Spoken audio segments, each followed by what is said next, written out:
వెంటే నేను ఉంటానేసయ్యా, నీ ఉంటే నాకు చాలేసయ్యా, నీ వెంటే నేను ఉంటానేసయ్యా, నీకు ఎలలో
అందరూ చేతులు పైకెత్తి దేవునికి స్తోత్రం చెప్దాం.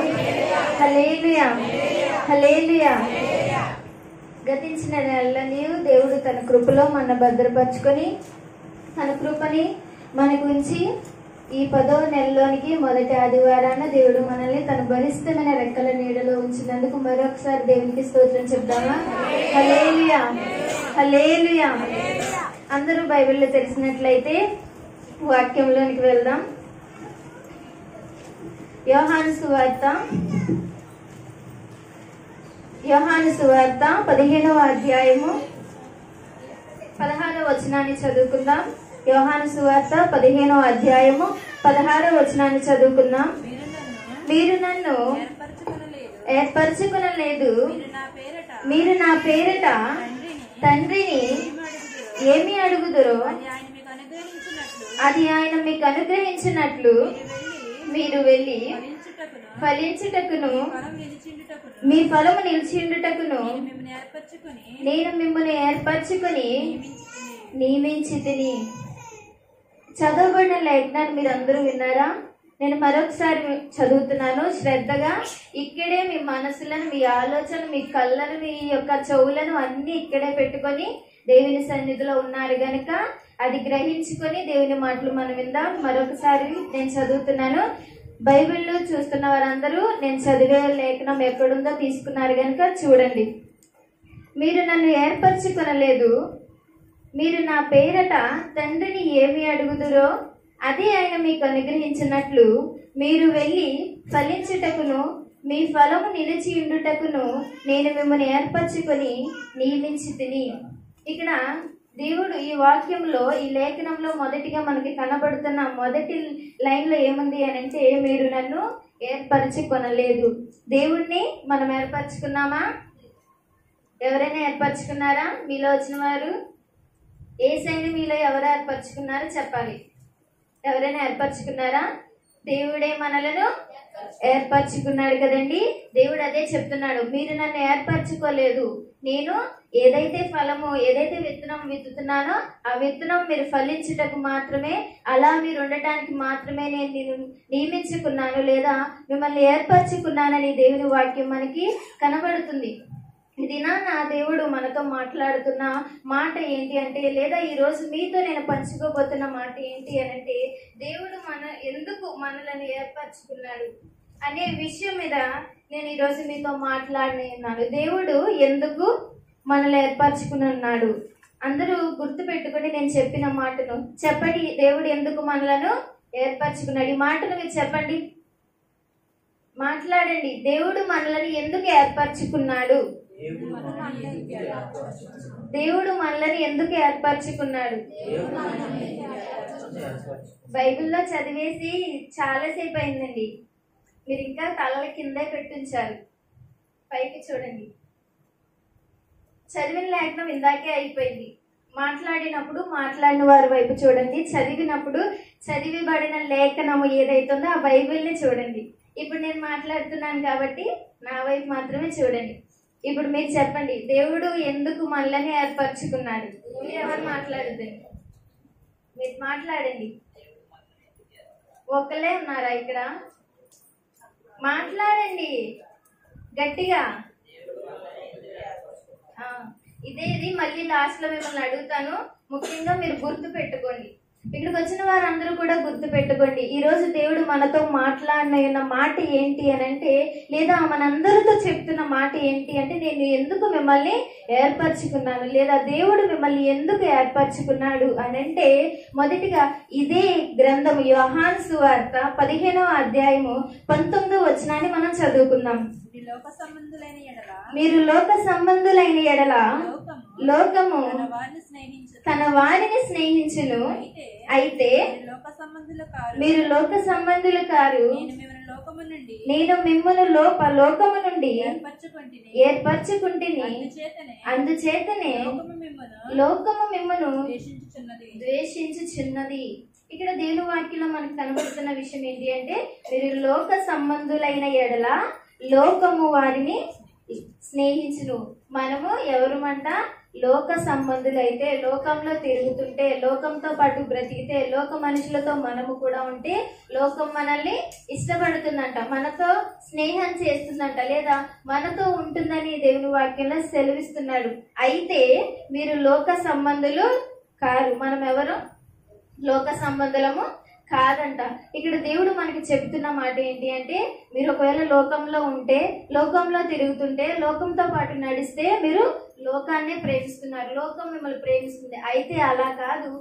ఇక్కడ కూర్చున్న పడిన ప్రతి ఒక్కరు కూడా లోక సంబంధులు కాదు అని దేవుని వాక్యం మనకి కనబడుతుంది. దేవుని వాక్యంలో దేవుడు మనకి చెబుతున్నాడు, మీరు లోక సంబంధులు కాదు. అయితే ఎవరు అనంటే, నేను మిమ్మను లోకము నుండి ఏర్పరచుకుంటుని, అందుచేతనే లోకము మిమ్మను ద్వేషించును. దేవుడు ఏం చెప్తున్నాడంటే, లోక సంబంధులు కాదు, లోకంలో మీరు లోకంలోనే పుట్టారు కాదు, భూమి మీదే పుట్టారు కాదనట్లేదు. కానీ మీరు పుట్టాక, దేవునిలో జన్మించాక, దేవునిలో కడగబడ్డాక, బాప్టిజం తీసుకున్నాక, రక్షణ తీసుకున్నాక మీరు ఇప్పుడు ఎవరు అంటే లోక సంబంధులు కాదు, లోకంతో నడిచేవారు కాదు, లోకంతో తిరిగేవారు కాదు, లోకాన్ని స్నేహించేవారు కాదు. కాబట్టి ఇప్పుడు లోకం మిమ్మల్ని ఏం చేస్తుంది అంటే, మిమ్మల్ని ద్వేషిస్తుంది, మిమ్మల్ని ఇష్టపడదు, మీ దగ్గరికి రానివ్వదు, మిమ్మల్ని దూషిస్తుంది, మిమ్మల్ని నెట్టివేస్తుంది, మిమ్మల్ని నానా మాటలు లోకము అంటుంది. ఎందుకు అనంటే, మీరు లోక సంబంధులు కారు గనుక. ఇప్పుడు మనం అందరం ఎవరు? లోక సంబంధులమా? దేవుని సంబంధులం, దేవుని పిల్లలం. అయితే ఈ దినాన దేవుడు మనల్ని ఎందుకు ఏర్పరచుకున్నాడు అనంటే, దేవుని పిల్లలుగా మనం జీవించడానికి. మొదటిగా దేవుడు మనల్ని ఎందుకు ఏర్పరచుకున్నాడంటే, మనము దేవుని పిల్లలముగా జీవించాలి అని, దేవుని పిల్లలుగా మనం బ్రతకాలి అని, దేవుని పిల్లలుగా మనం ఆయనతో నడవాలి అని ఆయన మనకి చెప్తున్నాడు. ఇది వాక్యంలో కూడా మనకు అదే కనబడుతుంది. మీరు లోక సంబంధులు కాదు. లోకంలో ఈ మనం దేవుని నమ్ముకోక, యేసుని నమ్ముకోక ఎవరైతే బయట బ్రతుకుతున్న వీరందరూ ఎవరు అనంటే లోక సంబంధులు.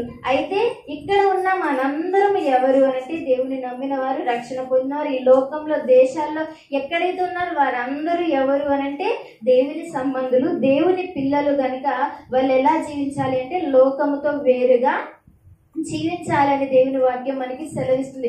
లోకం నుండి వేరుగా మనల్ని ఉండాలి. లోకం నుండి దేవుడు మనల్ని వేరు చేశాడు కాబట్టి మనం వేరుగానే ఉండాలి. మనం లేదు, దేవుడు లోకం నుండి వేరు చేసినా నేను దగ్గర అవుతాను అంటే, దేవుణ్ణి మనల్ని చేసుకున్న ఏర్పాటుని మనం తిరస్కరిస్తున్నట్లుగా మనం ఉంటాము. ఎందుకు అంటే, లోకం నుండి మనల్ని వేరు చేసినప్పుడు వేరుగానే ఉండాలి. ఇప్పుడు ఒక ఇంట్లో లేదా పక్క పక్కన వాళ్ళకో రక్త సంబంధులకో గొడవ అయిందండి. పెద్దలు బాగా చాలా గొడవ పెద్దదైపోయింది అనుకోండి. పెద్దదైపోయినప్పుడు ఏం జరుగుతుంది అంటే, నువ్వు వాడితో మాట్లాడుకు, నువ్వు వీడితో మాట్లాడు, నువ్వు వాడితో మాట్లాడమంటే నీకు మామూలుగా ఉండదు, నువ్వు వీడితో మాట్లాడితే మామూలుగా ఉండదని అనుకుంటావు. పెద్ద పెద్ద గొడవలు జరిగినప్పుడు, ఇద్దరు వ్యక్తుల దగ్గర జరిగినప్పుడు వారితో మాట్లాడతారా? వారితో సంబంధం ఉంటుందా? మీకు వేరే వ్యక్తులతో గొడవ అయితే మీరు వారితో మాట్లాడతారా? ఎవరైనా మాట్లాడతారా? అప్పుడు మీరు వారికి ఎలా ఉంటారు? శత్రువుల్లా ఉంటారు. వేరుగా ఉంటారా లేదా? లేదు. ఇప్పుడు గొడవ అయినా మళ్ళీ తర్వాత కలుసుకోగానే ఎరా బానే ఉన్నావా అని ఎవరైనా అంటారా? ఎవరు అనరండి. ఎవరు అలా ఉండరు. అయితే ఇక్కడ దేవుడు చెప్తున్న మాట ఏంటి అని అంటే, మీరు లోకం నుండి నేను వేరు చేశాను కనుక, అలాగే ఎప్పుడైతే నువ్వు గొడవ పడినప్పుడు వేరుగా ఉండాలి అనే ఆలోచన నీకు వచ్చినప్పుడు, దేవుడు మిమ్మల్ని వేరు చేసినప్పుడు, లోకం నుండి మిమ్మల్ని తప్పించినప్పుడు, లోకంలో మీరు ఉండకూడదు, లోకంతో నడవకూడదు, లోకంతో జీవించకూడదు, లోకాచారాలు మీరు పాటించకూడదు అని దేవుడు చెప్పినప్పుడు ఎందుకు మనం లోకంతో కలవడం? చెప్పండి. ఇది మీకు ప్రశ్న, ఒక క్వశ్చన్ అనమాట. ఎందుకు మనం లోకంతో కలవడం? మీరైనా నేనైనా ఎవరైనా సరే లోకంలోనే పుట్టాం, భూమి మీదే ఉన్నాం, భూమి మీద బ్రతుకుతాం, నలుగురితో మాట్లాడాలి, అది కాదు. కానీ దేవుని పిల్లలమైన మనము, మన మాటలు, మన వాక్యం ద్వారా ఆధ్యాత్మిక మాటలు ఏవైతే ఉంటాయో అవన్నీ లోకం నుండి వేరుగా ఉండాలని, లోక ప్రజలకి మనం వేరుగా కనిపించాలని దేవుని వాక్యం మనకి చెప్తుంది. నేను మిమ్మల్ని లోకం నుండి వేరు చేశాను. వారు మిమ్మల్ని ద్వేషిస్తారా? ద్వేషించనివ్వండి, కానీ నేను మిమ్మల్ని ప్రేమిస్తున్నాను కాబట్టి మీరు లోకానికి వెళ్ళొద్దు. లోకం మిమ్మల్ని ప్రేమించాలి అని అంటే, లేదా నేను మిమ్మల్ని ద్వేషించాలి అంటే లోకాన్ని మీరు ప్రేమించాలి. లోకాన్ని ప్రేమించి యేసయ్య చేత ద్వేషించబడతారా? ఇక్కడికి వచ్చిన వారు లోకాన్ని ప్రేమించి యేసయ్య చేత ద్వేషించబడతారా? ఎవరైనా యేసయ్య చేత ప్రేమించబడి లోకం చేత ద్వేషించబడతారా? అది ఎలాంటి పరిస్థితి అయినా ద్వేషించబడాలి అంతే. అంత ధైర్యం మనకుందా? ఇది నాన్న ఇష్టమైన వాడు ఏదో మాట అన్నాడని చెప్పి వదిలేసి వాళ్ళకి వచ్చిన తగ్గోదాల ద్వారా వాళ్ళు ఇద్దరికిద్దరు శత్రువులుగా మారి ద్వేషించబడతారు. అది మనకి నచ్చిద్దా లేదా? ఆ వ్యక్తి నీకు ఇష్టం, వెంటనే నువ్వు వెళ్ళి అదే పీక్కుంటావు. అయ్యో నాకు ఇలా అయ్యింది, నేను ఆయన ఎంతో ఇష్టపడ్డాను, అతను మంచోడని, కానీ ఏదో చిన్న మాట ద్వారా మా ఇద్దరికి వచ్చింది అని పీక్కుని ఏదో ప్రశ్న అతనితో మాట్లాడాలనే ఆలోచన నీకు వస్తుంది కదండి. ఎందుకంటే ఆ వ్యక్తిని నువ్వు అంతలా ఇష్టపడ్డావు, ఆ వ్యక్తిని అంతలా గౌరవించావు, ఆ వ్యక్తి గురించి నీకు తెలుసు గనక ఆ వ్యక్తిని ఇష్టపడాలి అని మనం అనుకుంటాం. లోకంలో ఉండే తీరు అలాంటిది. అయితే మనం ఎప్పుడైతే లోకం చేత ద్వేషించబడి దేవుని చేత ప్రేమించబడతామో, దేవుని చేత స్నేహించబడతామో, అప్పుడు దేవుడు మనల్ని ఏర్పరచుకున్న ఏ పరిస్థితి అయితే ఉందో, దేవుడు మనల్ని ఎందుకైతే ఇక్కడ నిలిచిపెట్టాడో, ఎందుకైతే మనల్ని ఇంకా బ్రతికి ఉంచాడు అనేది మనకి అర్థమవుతుంది. ఎప్పుడు అనంటే లోకము చేత మనం ద్వేషించబడినప్పుడు ఇక్కడ దేవుడు మనల్ని ఎందుకు నిలిచిపెట్టాడు, ఇక్కడ ఎందుకు ఇంకా మనల్ని నిలిచాడు, ఇంకా ఎందుకు ఇక్కడ ఇంకా ఎంతో మంది చనిపోతున్నారు కదా, ఆ చావు రాట్లలో నేను ఎందుకు లేను అని ఆలోచిస్తే ఏదో ఏర్పాటు నీతో ఉంది, ఏదో కార్యము నీతో జరిగించాలని, ఏదో ప్రణాళిక నీతో చేయాలి అని నువ్వు నేను ఇప్పుడున్న ప్రతి ఒక్కరు చిన్నపిల్లలతో సహా ముసలివాళ్ళతో సహా అందరితో దేవుడు ఏదో కార్యం జరిగించాలి కాబట్టి, ఏదో ఒక పని జరిగించాలి కాబట్టి నిన్ను ఇక్కడ దేవుడు ఇచ్చి ఉన్నాడు. ఆ మాట నువ్వు మర్చిపోయి లోకంతో పాటు బ్రతికితే, లోకంతో పాటు తిరిగితే గనుక లోకము నిన్ను స్నేహిస్తుంది కాదు అనట్లే. కానీ దేవుడు నిన్ను ద్వేషిస్తాడండి. దేవుడి నుండి నువ్వు దూరం అవుతావు, దేవుడి నుండి నువ్వు వేరవుతావు. దేవుడు నీకు చేయవలసిన, నీ చేత ఏదైతే చేయించాలి అని అనుకున్నాడో, లేదా నీ కొరకు ఆయన దాచిపడిన అద్భుతమైన లేదా ఆ మహా అద్భుతమైన గిఫ్ట్స్ ఏవైతే ఉన్నాయో, బహుమతులు ఏవైతే ఉన్నాయో, వీటన్నిటి నుండి మనం దేవుని నుండి కోల్పోతాం. ఈ లోకంలో ఉన్నంతకాలం ఈ లోకం వాటి కొరకు మనం చూస్తాం, కానీ ఇక్కడ మనం పుట్టిన వ్యక్తి ఎన్ని రోజులు ఉంటాడనేది మనకి తెలియదు. 10 రోజులు ఉండొచ్చు, నెలలు ఉండొచ్చు, సంవత్సరాలు ఉండొచ్చు. తర్వాత మనం ఎక్కడికి వెళ్తాం ఆ విషయం మనకు తెలుసు. మనం ఎక్కడికి వెళ్తాం, ఇది మన శాశ్వతము కాదు అని మనందరికీ తెలుసు. కానీ మనం ఎక్కడ వెతుకుతున్నాం, ఎక్కడ పాకులాడుతున్నాం, ఎక్కడ పరిగెడుతున్నాం అంటే లోకంలోనే. దేవునితో ద్వేషించబడటానికి మనం చూస్తున్నాము, కానీ దేవునితో ప్రేమించబడడానికి మనం ముందుకు వెళ్ళట్లేదండి. ఇది నాన్న దేవుడు మనల్ని ఏర్పరచుకున్నాడు ఎందుకు అనంటే, మనం దేవుని పిల్లలుగా బ్రతకాలి. దేవుని పిల్లలు ఎలా ఉంటారంటే లోకము నుండి వేరుగా ఉంటారని దేవుని వాక్యంలో మనకు కనబడుతుంది. లోకంలో పిల్లలు, దేవుని పిల్లలు వేరుగానే కనబడతారు. నువ్వు ఎక్కడ నిలబడినా, ఎక్కడ మాట్లాడుతున్నా, ఎక్కడ కూర్చున్నా, ఎవరితో వెళుతున్నా నువ్వు వేరుగానే ఉంటావు. లేదు నువ్వు లోకంలో ఉన్నావు అంటే అందులో నువ్వు దేవుని నమ్ముకున్నావు అంతే, కానీ వాళ్ళందరిలో నీ రీతి ఒకటేలానే ఉంటది. ఇప్పుడు 4 స్నేహితులు ఉన్నారండి, అందులో అందరూ దేవుని నమ్ముకున్న వాళ్ళు ఉంటారా అంటే ఉండరు. ఎవరు ఒకరో ఇద్దరో ఉంటారు. లేదా నువ్వు ఒక్కడివే ఉన్నావు, నువ్వు ఒక్కదానివే ఉన్నావు. మిగిలిన వారు లోక సంబంధులు లేదా బయట వారు. వారిలో నువ్వు వారితో కలిసి ఉన్న విధము, మాట్లాడిన విధము, నలుగురిని చూసినప్పుడు ఎవరైనా ఒక 4 స్నేహితులు అక్కడ కూర్చున్నారు, అందులో నువ్వు ఉన్నావు. నువ్వు దేవుని నమ్మిన బిడ్డవు, దేవుని తెలుసుకున్న వాడవు గనుక ఆ ముగ్గురితో పాటు నిన్ను కూడా వాళ్ళు పోతూ పోతూ చూస్తూ ఉంటారు, పోతూ పోతూ గమనిస్తూ ఉంటారు. అయితే ఆ చూస్తున్న వ్యక్తులు ఇందులో మనం కూర్చున్న 4 ముగ్గురుని ఒకలాగా నిన్నొకలా చూసే విధముగా మనం కనబడాలి. అంటే అక్కడ మనం ఏదో మాట్లాడుకుండొచ్చు, లేదా ఏదో పనులు చేస్తుండొచ్చు, కానీ మనం అంతకు ముందున్న మన విధానం, మాట్లాడే విధానం, కూర్చునే విధానం, నడిచే విధానం, లేదా మన తీరు అంతకు ముందు దేవునితో ఎలా ఉంది, బయట వారితో ఎలా ఉంది, నా స్నేహితులతో ఎలా ఉంది అని మనం ఆలోచిస్తే ఆ విధము బట్టి వారు మనల్ని గుర్తించగలుగుతారు. ఏంటి అంటే ఈ బిడ్డ దేవుని బిడ్డ, ఈ బిడ్డ దేవుని బిడ్డ కనుక ఇలా కనిపిస్తుంది మనకి, మనం జాగ్రత్తగా ఉండాలి. వాళ్ళ ముగ్గురిని అన్నట్టే ఎలాగోలా మాడి వాళ్ళు వెళ్ళొచ్చు, కానీ వాళ్ళు ఏమి అనలేరు, నిన్నేమి చేయలేరు. ఎందుకంటే వారిలో వేరుగా నువ్వు కనబడుతున్నావు, వేరుగా నువ్వు ఉన్నావు గనుక దేవుడు నిన్ను వేరుపరిచాడు. అక్కడ లోకం నుండి ఆయన మిమ్మల్ని వేరుపరిచాడు, నిన్ను వేరుపరిచాడు, నన్ను వేరుపరిచాడు. కనుక మనం ఎలా ఉండాలంటే దేవుని పిల్లలుగా బ్రతకాలని దేవుని వాక్యం మనకి సెలవిస్తుంది. దేవుడు మనల్ని ఎందుకు ఏర్పరచుకున్నాడు అని అంటే మొదటిగా మనం దేవుని పిల్లలుగా జీవించాలి, ఆయన కొరకు బ్రతకాలి అని ఆయన ఆశ కలిగి ఉన్నాడు. కనుక దేవుని వాక్యం మనకి చెబుతున్న మాట ఏంటంటే మిమ్మల్ని నేను ఏర్పరచుకున్నాను, ఎందుకు అంటే మీరు నా పిల్లలుగా బ్రతకాలి, నా పిల్లలుగా ఉండాలి అని చెప్పి దేవుని వాక్యం సెలవిస్తుంది. అయితే నేను మీతో ఒక విషయాన్ని పెంచుకున్నాను, అసలు దేవుడు మనల్ని ఎందుకు ఏర్పరచుకున్నాడు అని అంటే మనం నార్మల్గా ఒక విషయాన్ని మాట్లాడుకుందాం. లూసిఫర్ మనందరికీ తెలుసు కదండి, లూసిఫర్ తెలుసు కదా. లూసిఫర్ దేవుని దగ్గర ఉన్నప్పుడు, దేవుని ఆరాధిస్తున్నప్పుడు ఆయన ఎత్తైన స్థితిలో దేవుని దగ్గర కనబడుతున్నాడు.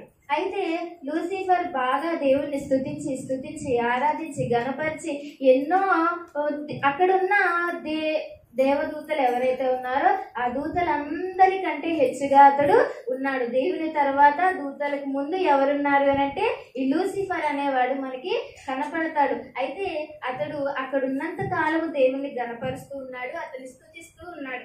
అయితే చీకటి అతన్ని అలుముకోవడం వల్ల, చీకటి అతనిలోనికి ప్రవేశించడం వల్ల, అతని హృదయం దుష్టత్వంగా మార్చుకోవడం వల్ల అతనికి ఏమిటి అంటే దుర్బుద్ధి కలిగింది. ఎందుకు నేను ఇన్ని సంవత్సరాలు ఇక్కడే ఉండిపోయాను, నాకు చాలా అందం ఉంది, నాకు చాలా టాలెంట్స్ ఉన్నాయి, నేను ఎన్నో చేసుకోగలను, నేను ఇక్కడే ఎందుకు ఉండిపోయాను, ఈయన్నే నేను ఎందుకు స్తుతించాలి, వీళ్ళతోనే నేను ఎందుకు ఆరాధన చేపించాలి, వీళ్ళతో వీళ్ళ మధ్య నేను ఎందుకు ఉండాలి అనే ఆలోచన లేదా ఒక దుర్బుద్ధి, దురాశ అతనిలో కలగటం వల్ల దేవుడు అతని మనసుని ఎరిగి అతడున్న పరిస్థితి ఏదైతే ఉందో అతన్ని చూసి, లూసిఫర్ నువ్వు ఇక్కడ ఉండటానికి నీకు అర్హత లేదు, కాబట్టి నువ్వు ఇక్కడ ఉండటానికి అర్హత లేదు, నేను పంపించేస్తున్నా, తోసేస్తున్నా అని నేల మీదకి లూసిఫర్ని గెంటేశాడు. లూసిఫర్ గెంటగానే లూసిఫర్ ఎక్కడికి వచ్చి పడ్డాడండి, నేల మీద పడ్డాడు. లూసిఫర్ అనుంటాడేమో, ఒకవేళ నువ్వు నన్ను దోసేస్తున్నావే, నిన్ను అక్కడ ఎవరు ఆరాధిస్తారు,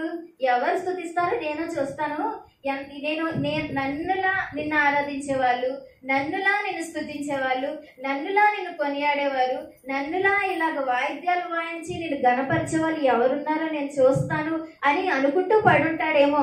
అందుకే ఎక్కడైతే లూసిఫర్ పడిన నేల ఏదైతే ఉందో లేదా నేల మీద పడ్డాడో అదే నేల నుండి దేవుడు నరులను చేసి లూసిఫర్ దగ్గర, లూసిఫర్ చూడు, నువ్వు ఏదైతే అన్నావో, నువ్వు నాకు ఎవరూ అవసరం లేదు, నా దూతల్లో నిండా నీ తర్వాత ఎవరినో నేను ఎన్నుకోను, ఈ మట్టిలో నుండి నేను ఒక నరులను నిర్మించుకొని వాళ్ళ చేత నీకంటే ఎక్కువగా నేను నన్ను గణపరుచుకుంటాను, నువ్వు చేసిన దానికంటే వారు నన్ను ఎక్కువగా ఆరాధిస్తారని దేవుడు చెప్పుంటాడండి. అందుకే దేవుడు మనల్ని ఏర్పరచుకున్నాడు. కానీ మనం ఎలా ఉన్నాం, మనం ఏ విధముగా ఉన్నామనేది మనం ఆలోచించుకోవాలి. అంతలా విధముగా దేవుడు తన బిడ్డలను ఏర్పరచుకుని ఉంటే, మనల్ని ఏర్పరచుకుని ఉంటే, మనం చేసే పనులు ఈ లోకంలో ఎలా ఉన్నాయి, మనం నడిచే నడవడికి ఎలా ఉంది. లూసిఫర్ నిజమే చాలా గొప్పవాడు, అతడు దేవుణ్ణి ఎంతలా స్తుతించాడు అంటే అది చెప్పలేము, అది వర్ణనాతీతం. అంత విధముగా ఉన్న అతనిలో ఒక చీకటి అలుముకోవటం వలన అతడు ఆ విధముగా ఉన్నాడు.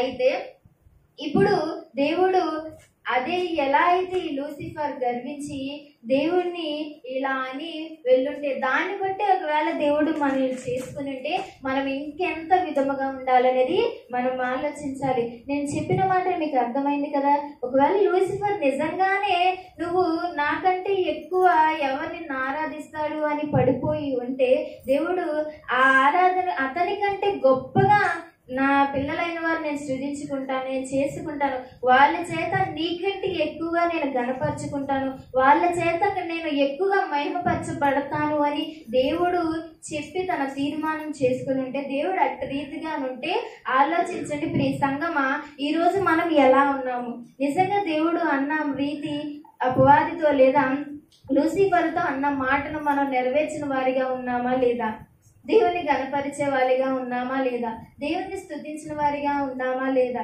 దేవుడు మనల్ని తనలాగా జీవించమని అన్నాడండి. నీ పక్కన వాళ్ళ ఉండమని, నీ పక్కన వాళ్ళ బ్రతకమని, లేదా నీ తోబుట్టులా ఉండమని, నీ భార్యలాగా నీ భర్తలాగా ఉండమని చెప్పలేదు, తనలాగా జీవించమని చెప్తున్నాడు. ఏ విధముగా అంటే అతడు ఎలా నడవమన్నాడో, దేవుడు ఎలా నిన్ను కూర్చోమన్నాడో, ఏ విధంగా నిన్ను ఒకరితో మాట్లాడమన్నారో, ఒకరి పట్ల ఒకరిని ఎలా నిన్ను ఉండమన్నాడో, ఎలాంటి నిస్వార్థంగా ఉండమన్నాడో, ఎలాంటి జాలి కలిగిన జీవితం నువ్వు ఉండాలో, ప్రేమ కలిగిన వారిగా ఉండాలి అని ఇవన్నీ దేవుడు చెప్పినట్టు. వీటన్నిటిని చేయడానికి మనకి ఏంటి అనంటే లోకము అడ్డు. కానీ దేవుడు ఇక్కడ చెప్తున్న లేఖనమును బట్టి మనం ఏంటి అంటే లోకం నుండి వేరుగా మనం ఉన్నాం. లోకం నుండి దేవుడు మనల్ని వేరు చేశాడు, కానీ మనమే వేరు కావట్లేదు, మనమే దూరం వెళ్ళట్లేదు, మనం ఇంకా అక్కడే ఉండాలి అని అనుకుంటున్నాం. కానీ ఒకవేళ దేవుడు చూసి చూసి చూసి వీళ్ళు ఇంకా వేరు కావట్లేదు, ఈ లోకాన్నే స్నేహిస్తున్నారు అని అంటే దేవుడు మిమ్మల్ని ద్వేషించడం జరుగుతుందండి. ఒకవేళ దేవుడిని మీరు ప్రేమిస్తున్నారు, దేవుడిని స్నేహిస్తున్నారైతే లోకం మిమ్మల్ని ద్వేషిస్తుంది. లోకం మిమ్మల్ని ద్వేషిస్తుందా అయితే దేవుడు కంపల్సరీ మిమ్మల్ని ప్రేమిస్తాడండి. ఎందుకు అంటే మీరు లోకంలో నుండి వేరుగా ఉన్నారు కనుక, ఏర్పరచబడిన వారిగా మీరు ఉన్నారు కనుక. ఇది నా దేవుడు మనల్ని ఏర్పరచుకున్నాడు ఎందుకు అంటే ఆయన బిడ్డలుగా మనం జీవించాలి. రెండవదిగా ఇదే యోహాను సువార్త 15వ అధ్యాయం 17వ వచనాన్ని చదువుకుందాం. మీరు ఒకరినొకడు ప్రేమింపవలనని ఈ సంగతులను మీకు ఆజ్ఞాపించుచున్నాను. రెండవదిగా ఏంటి అనంటే మనం దేవుని పిల్లలను ప్రేమించాలి అని చెప్పి దేవుడు మనల్ని ఏర్పరచుకున్నాడు. ఎవరిని ప్రేమించాలి అండి?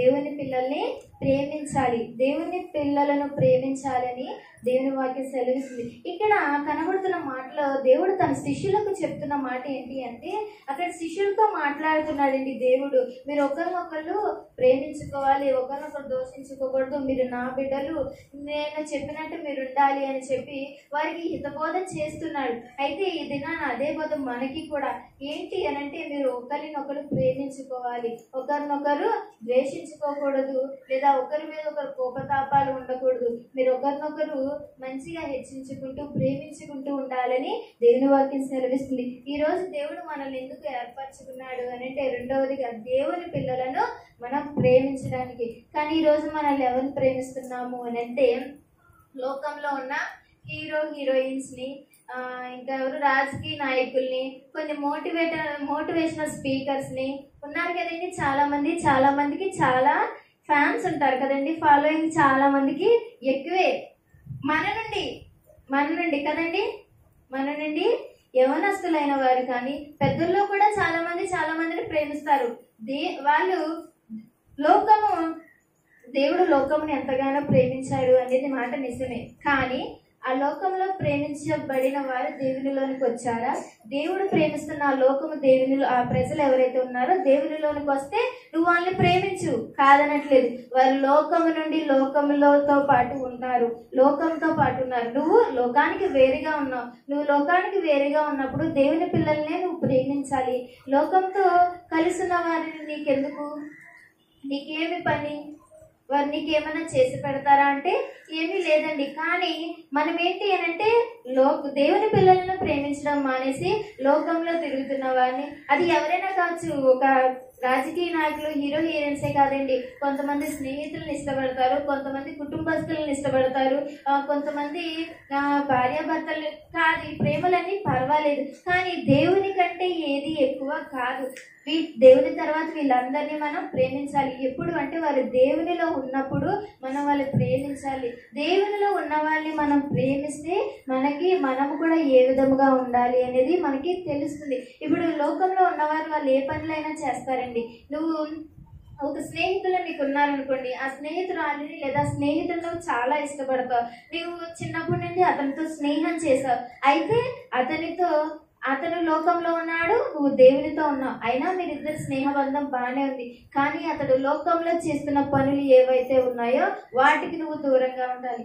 ప్రేమించము అంటే దేవుని బిడ్డలను ప్రేమించడం అంటే వాటిని విడిచిపెట్టేసి దేవుడు మనలో ఉన్న ప్రేమను బట్టి వారిని ప్రేమించాలి. అలాగే దేవుని పిల్లలైన వారు ఎవరైతే మనం ఉన్నామో, నీ తోటి దేవుని పిల్లవాడు ఎవరైతే ఉన్నారో వారిని ప్రేమించాలి. కానీ మనం చేస్తుంది ఏంటంటే బయట వాళ్ళని ఎక్కువగా ప్రేమిస్తాము, కన్న వాళ్ళని లేదా నా అన్న వాళ్ళని దూషిస్తాం కదండి. ఇప్పుడు ఎక్కువగా కనబడుతుంది అదే, బయట వాళ్ళని ఎక్కువగా ప్రేమిస్తూనే ఉన్నాం, కానీ నా ఇంటి వాళ్ళని కావచ్చు, కుటుంబస్తులు కావచ్చు, సంఘస్థులను కావచ్చు, ఇంటి వారిని కావచ్చు, తమ్ముళ్ళని కావచ్చు, చెల్లెల్ని కావచ్చు, అమ్మని కావచ్చు, నాన్నని కావచ్చు, వీళ్ళందరూ దేవుని కలిగిన వారు. అందుకే వాళ్ళని ద్వేషిస్తున్నావా? లోకంలో ఉన్నారని చెప్పి వాళ్ళని నువ్వు ప్రేమిస్తున్నావా? అయితే దేవుడు ఈ దినాన్న మనతో చెప్తున్న మాట ఏంటంటే, నేను ఏర్పరచుకున్న రీతి లోకంలో వాళ్ళని ప్రేమించమని కాదు, నా పిల్లలు ఎవరైతే ఉన్నారో వాళ్ళని ప్రేమించి వారితో పాటు నువ్వు నడవమని, వారితో పాటు జీవించమని దేవుని వాక్యంలో దేవుని వాక్యం మనకి చెబుతుందండి. దేవుని వాక్యం మనకి సెలవిస్తుంది. మూడవదిగా మనం ఇదే యోహాను సువార్త 15వ అధ్యాయం 18 నుంచి 19 వచనాలు చదువుకున్నాం. లోకము మిమ్మల్ని ద్వేషించిన ఎడల మీకంటే ముందుగా నన్ను ద్వేషించినని మీరు ఎరుగుదురు. మీరు లోక సంబంధులైన ఎడల లోకము తన వారిని స్నేహించును. అయితే మీరు లోక సంబంధులు కారు, నేను మిమ్మల్ని లోకము నుండి ఏర్పరచుకుంటుని, అందుచేతనే లోకం మిమ్మల్ని ద్వేషించుచున్నది. మూడవదిగా దేవుడు మనల్ని ఎందుకు ఏర్పరచుకున్నాడు అంటే దేవుని పనిలో పాలి భాగస్థులమై ఉండడానికి. ఎందుకండి?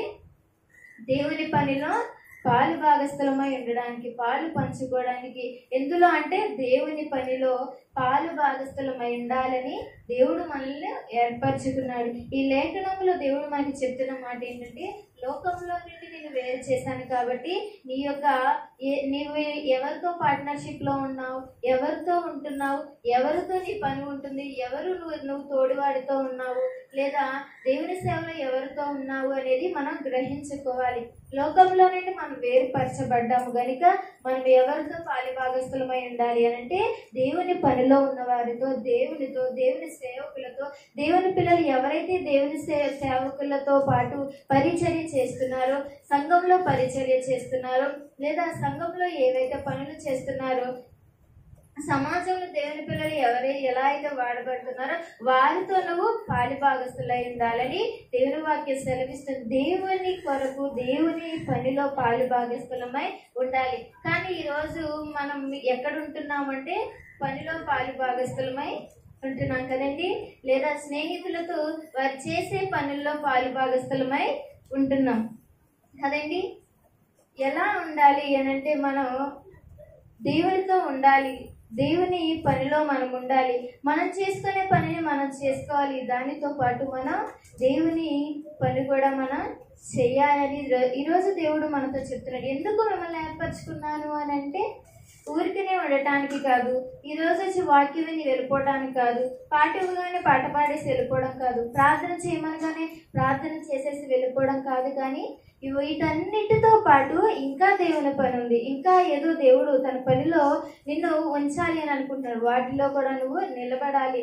దేవుని సేవకులు ఏదైనా పని అప్పచెప్పగానే అందరూ పాలి భాగస్తులే, అందరూ చెప్పుకొని చేయాలి. ఈ దినాన ప్రార్థన చేయమని లేదా ప్రార్థన చేద్దామని సేవకులు చెప్పారా? అందరూ పాలి భాగస్తులే వచ్చి ప్రార్థన చేయాలి. ఈ దినాన మనం ఒక చోటకి వెళ్ళి సువార్త చేద్దామని సేవకులు చెప్పారా? అందరూ పాలి భాగస్తులే, దేవుని పనిలో ఉండాలి. ఈ దినాన మనం చర్చి దగ్గర ఏదో పనులు చేయమన్నారా? అందరూ పాలి భాగస్తులే, దేవుని పనిలో ఉండాలి. లేదా ఒకరిని ప్రేమించమని దేవుడు చెప్తున్నారా? అది కూడా దేవుని పనేనండి, అందులో కూడా పాలి భాగస్తులే మనము ఉండాలి. ఈ దినాన దేవుని పనిలో పాలి భాగస్థులమై ఉండాలని దేవుని వాక్యం సెలవిస్తుంది. మనం ఎక్కడెక్కడ ఉంటున్నాం, మనం చేస్తున్న పనుల్లో వీటిల్లో ఎక్కువగా మనం పని చెయ్యాలి నా పని ఈరోజు పని పోతున్నాను లేదా పని చెయ్యాలి అని చెప్పి ఎక్కువగా పనుల్లోనే మనం పాలుభాగస్లమై ఉన్నాం. ఇంకోటి ఏంటి అంటే ఆడవాళ్ళు ఎక్కువగా టీవీలతో పాటు పాలుభాగస్లం. అదే మీ పార్ట్నర్ కదండి. దేవుని క్రమాలను కూడా మానేసి, సంఘ క్రమాలను కూడా మానేసి మనం ఎక్కడున్నాము అని అంటే టీవీల ముందు, వాటితో పార్ట్నర్షిప్ అనమాట. అది మనకు కనబడుతూ ఉంటుంది, దాని ఎదురుగా మనం కూర్చొని మనం దానికి కనబడుతూ ఉంటాం. వాళ్ళు మనం చూసినా చూడకపోయినా కదండి. అది కాదండి దేవుడు చెప్పింది. అందుకనే దేవుడు మిమ్మల్ని ఏర్పరచుకుంది. టీవీల ముందు కూర్చోడానికి మనల్ని ఏర్పరచుకుంది కాదు. దేవుడు చెప్తున్న మాట ఏంటి అంటే అందుకు కాదు నిన్ను నియమించుకున్నది, నిన్ను ఏర్పరచుకున్నది, ఇక్కడ ఉంచింది. లేదా నేను నిన్ను ఎందుకు ఉంచుతానని అడుగుతాడు దేవుడు. ఏం పని ఉంది నిన్ను ఉంచడానికి దేవునికి? చెప్పండి. టీవీల మీద కూర్చోడానికి, పనుల్లో కూర్చోడానికి, పనులు చేసుకోవడానికి? అందుకనా దేవుడు మనల్ని ఉంచింది? కాదండి. ఓ మాట మాట్లాడుకుందామా? కరోనా వైరస్ గుర్తుందా మీ అందరికి? ఇప్పుడు వచ్చిందండి, గుర్తున్న సంవత్సరం బాగా గుర్తుండిపోయేది ఆ కాలం, అసలు ఆ సంవత్సరం కదండి. 2019 నుంచి అనుకుంటా స్టార్ట్ అయింది కదా, 2021 వరకు ఉన్నట్టుంది. అప్పుడు ఇంటి నుండి ఎవరైనా బయటకు వచ్చారా? బయటకు వచ్చిన వాళ్ళు తల్లులు పడ్డాయి కదండి. ఇంటి నుండి బయటికి ఎవరు రాలే. అప్పుడు ఎవరండి మిమ్మల్ని పోషించింది? ఎవరు మిమ్మల్ని పోషించింది? రోజు పనులకి వెళ్ళారా? ఆ రోజుల్లో ఇంటి గడప ఎవరు రానివ్వకూడదు కాదు, నువ్వే ఇంటి గడప దాటడానికి భయపడ్డావు. ఆ రోజున ఇంటి గడప లోపల గదిలో నుంచి రావటానికి కూడా నువ్వు భయపడ్డావే. ఇప్పుడు దేవుడు నిన్ను బ్రతికించినందుక నువ్వు టీవీల ముందు కూర్చొనేది, పనుల ముందు కూర్చొనేది? చెప్పండి. మిమ్మల్ని మీరు ప్రశ్నించుకోండి. ఇది నేను కాదు మాట్లాడేది, దేవుడు మిమ్మల్ని అడుగుతున్న మాట ఏంటి అని అంటే అందుకోసమే నిన్ను ఏర్పరచుకుంటే టీవీల ముందు కూర్చొని, పనుల ముందు కూర్చొని, స్నేహితులతో ఆటపాటలతో కూర్చోవడానికి, ఫోన్ల ముందు కూర్చోవడానికి, ఎవరితోనో ముచ్చట్లు వేసుకుంటూ కూర్చోడానికి దేవుడు ఉంచి ఉంటే ఇది దేవుడిని అడగండి. దేవుడు అవును అని చెప్తే అలాగే వెళ్ళండి. నిజమేనండి నేను చెప్పేది, నిజంగా దేవుడు అవును బాబు, అవునమ్మా, నిన్ను అందుకే ఉంచాను అని అంటే మీరు అలాగే చెయ్యండి, అలాగే ఉండండి. మిమ్మల్ని ఎవరు ఆపరండి. మిమ్మల్ని అడిగేది ఎవరు చెప్పండి? ఎవరు మిమ్మల్ని ఆపలేదు. దేవుడు చూసుకుంటాడు. లేదు దేవుడు నన్ను అందుకు కాదు ఏర్పరచుకుంది అని అంటే ఇది మీరు మోకరించి ప్రార్థన చేయండి. ఎందుకు ఏర్పరచాడనేది మీకు అర్థమవుతుంది. కరోనాలో ఎవరు పోషించింది? పనులకి వెళ్ళారా? ఏ పూటకి ఆ పూట మీకు డబ్బులు వచ్చాయా? మాకైతే లేదండి, మేము ఎక్కడికి వెళ్ళలేదు, మేము ఇంటి దగ్గరే ఉన్నాం. సేవ కూడా లేదు. అప్పుడు పాస్టర్ గారు 2-3 వస్తే అలాగా మేముండి ఇక్కడే ప్రార్థన చేసుకున్నాం. మేమైతే మామూలుగా మేము పనులకి వెళ్ళలేదు, మాకు దేవుని సేవ అనే పని లేదు అప్పుడు. మరి మీరందరూ పనులకి వెళ్ళారా? పొలం పనులకి వెళ్ళే వాళ్ళు ఉన్నారు, సిమెంట్ పనులకి వెళ్ళే వాళ్ళు ఉన్నారు, అక్కడ చెరువుల మీదకి వెళ్ళే వాళ్ళు ఉన్నారు, చాలా పనులు చేసుకునే వాళ్ళు ఉన్నారు కదండి. ఇందులో చాలా వృత్తులు చేసుకునే వాళ్ళు ఉన్నారు. మీరందరూ ప్రతిరోజు మానకుండా ఇప్పుడు వెళ్ళినట్టే మీరు పనులు చేసుకున్నారా? ఒక్క రోజు కూడా మానకుండా. ఆ రోజుల్లో ఒక్క రోజు కూడా, ఒక్క పూట కూడా మానకుండా ఇప్పుడు ఎలా అయితే మీరు పనులు చేసుకున్నారో అప్పుడు కూడా మీరు పనులు చేసుకున్నారా? అప్పుడు కూడా దేవుడు మిమ్మల్ని పనులకు పంపించారా? ఎవరు బయటికి రాలేదండి. ఏంటి అంటే ప్రాణం మీద ఆశ. ఆ ప్రాణం మీద ఆశ పెట్టుకున్న నువ్వు, దేవుడు నిన్ను బ్రతికించాడు కదా, నీ ఆశ నెరవేర్చాడు కదా. కనుక ఇప్పుడు నువ్వేంటి దేవుని పని చేయడానికి వెనకబడడం? ఎందుకు దేవుని ఏర్పాట్లో మనం లేకపోవటం? ఎందుకు దేవునికి దూరంగా ఉండి లోకానికి దగ్గర అవ్వటం? దేవుడు ఈరోజు మనతో చెప్తున్న మాట ఏంటి అంటే, నేను మిమ్మల్ని ఏర్పరచుకున్నాను. ఒకవేళ దేవుడు మనల్ని ఏర్పరచుకుంటే ఈ దినాన నువ్వు వద్దు అని అన్నా, వెనక్కి వెళ్ళిపోయినా, ఎక్కడికి వెళ్ళినా దేవుడు నిన్ను లాక్కొని వస్తాడు. కానీ ఇప్పుడు దేవుడు చెప్పగానే వింటే వెంటనే సాల్వ్ అయిపోద్ది. లేదనుకోండి, దేవుడు చెప్పగానే కాదు, నేను చెయ్యలేను, నేను రాలేను, నేను ఉండలేను, నేను కూర్చోలేను అని నువ్వు వెనక్కి వెళ్తే అప్పుడు పడే దెబ్బ అప్పుడు దేవుడు బాగా ఇస్తాడండి. ముద్దుగా చెప్తే వినరండి కదా. ముద్దుగా చెప్తే ఎవరికి నచ్చదు. గట్టిగా కరిచరిచి ఒక చరుపు చరిపితే బుద్ధి వచ్చేస్తుంది మనకి. వెంటనే చిన్నపిల్లలు ఎవరైనా అంతే కదండి, అమ్మా నాన్న అది తీసుకురా తీసుకురా తీసుకురా అంటే ఏదో ఆటలో పడో పాటలో పడి మర్చిపోతూ ఉంటది. గట్టిగా ఒక కరిచరిచి అమ్మ లేదా నాన్న తీసుకురామంటే నీకు కాదా అని ఒక్కటేస్తే పరిగెత్తుకుని వెళ్ళి తీసుకొస్తుంది. అలాగే దేవుడు మనకి బుద్ధి చెప్తాడండి. నువ్వైనా సరే, నేనైనా సరే, ఎవరైనా సరే. మనందరికీ తెలిసిన వ్యక్తి అపోస్తలుల కార్యంలో కనబడతాడు, సౌలు. సౌలు గురించి తెలుసు కదా. పౌలుగా మార్చబడిన సౌలు. ఆ వ్యక్తి ఎలా ఉన్నాడంటే, దేవుని పిల్లలను చంపేస్తూ, దేవుని పిల్లలు వద్దంటూ, దేవుడి పిల్లలు ఎక్కడ కనబడితే దేవుని సేవ చేస్తున్నవారు, దేవుని బోధ చేస్తున్న వారిని, ధర్మశాస్త్రం ఎరిగిన వాడేనండి, దేవుని వాక్యం తెలిసిన వాడే. కానీ దేవుని బిడ్డలంటే ద్వేషిస్తూ, దేవుని పిల్లలను చంపేస్తూ, వారికి వ్యతిరేకంగా ఉన్న అతనిని, సౌలా నువ్వు నా పిల్లల్ని చంపుతావా? సరే, నువ్వు నాకు కావాలి. నీకు ధర్మశాస్త్రం తెలుసు, అయినా నువ్వు నన్ను హింసిస్తున్నావు కదా, అయినా నువ్వు నాకు కావాలి. నువ్వు నా పిల్లలైన వారందరినీ చంపేసి వారిని ఏదో చేద్దామని ఆలోచిస్తున్నావు కదా, అయినా నేను నిన్ను ఇప్పుడు ఎన్నుకుంటున్నాను అని చెప్పి దేవుడు ఒక స్వరముతో, ఒక వెలుగునిచ్చి సౌలుతో మాట్లాడాడండి. అపోస్తలుల కార్యంలో మనకు కనబడుతుంది, 9వ అధ్యాయంలో కనబడుతుంది, 26వ అధ్యాయంలో మనకి కనబడుతుంది. సౌలా నన్ను ఎందుకు హింసిస్తున్నావు? నువ్వు ఇప్పుడు నేను ఒక చోటికి చెప్తాను, నువ్వు వెంటనే అక్కడికి వెళ్ళు అని. వెంటనే సౌలు తను చేసిన పాపములు లేదా తను చేసిన పనులు ఇవన్నీ ఒక్కసారిగా గుర్తు తెచ్చుకొని వెంటనే సరెండర్ అయిపోయాడండి. ఒకవేళ సరెండర్ అవ్వకుండా ఉండేదండి మరి సౌలుకి. వెంటనే సరెండర్ అయిపోయాడు. ఎందుకు అంటే సౌలు ఆ వెలుగు, దేవుడు కనబడలేదండి, దేవుని వెలుగు కనబడగానే అతని కన్ను చూపు పోయిందండి. 2 రోజుల పాటు అతను ఒక వ్యక్తి తీసుకెళ్తేనే అతను తీసుకెళ్ళింది. తిండి తిప్పలు లేకుండా అతడు ఉన్నాడు, కళ్ళు కనబడక. నేను ఈ వెలుగు చూడగానే నాకు ఇంత ఎఫెక్ట్ అయ్యింది అని అంటే, ఒకవేళ నిజంగా నేను ఇప్పుడు నీకు సరెండర్ అవ్వను అంటే నా పని ఎలా ఉండేదో అని భయపడి ఉంటాడండి. అందుకే వెంటనే సౌలు సరెండర్ అయిపోయాడు. దేవునికి స్తోత్రం చెప్దామా?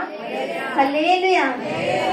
అయితే ఈ దినాన నువ్వు సరెండర్ కాకపోతే, దేవుని బిడ్డలుగా నువ్వు జీవించకపోతే, దేవుని ఏర్పాటులో నువ్వు లేకపోతే, దేవుడు ఏ విధంగా నేను తన ఏర్పాటులోనికి తీసుకురావాలో అదే దెబ్బను నీ మీద కొట్టి తీసుకొస్తాడు. నువ్వు వదిలిపెట్టడండి. మామూలుగా మనుషులు ఏమంటాం, లేదా ఎవరైనా చూస్తే అమ్మో ఇది ఎంత మొండివాడు అని అంటారు. కానీ మనందరికంటే మొండివాడు దేవుడండి. ఎలా అయినా తీసుకొస్తాడు.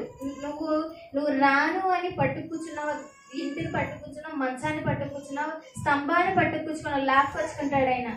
నువ్వు చేయను అని అన్నావా, ఏదో ఒక రోజు నీకు బుద్ధి చెప్తాడు. బుద్ధిగా చెప్పినప్పుడు మాట ఇన్నే పిల్లలలాగా మనం ఉండాలి.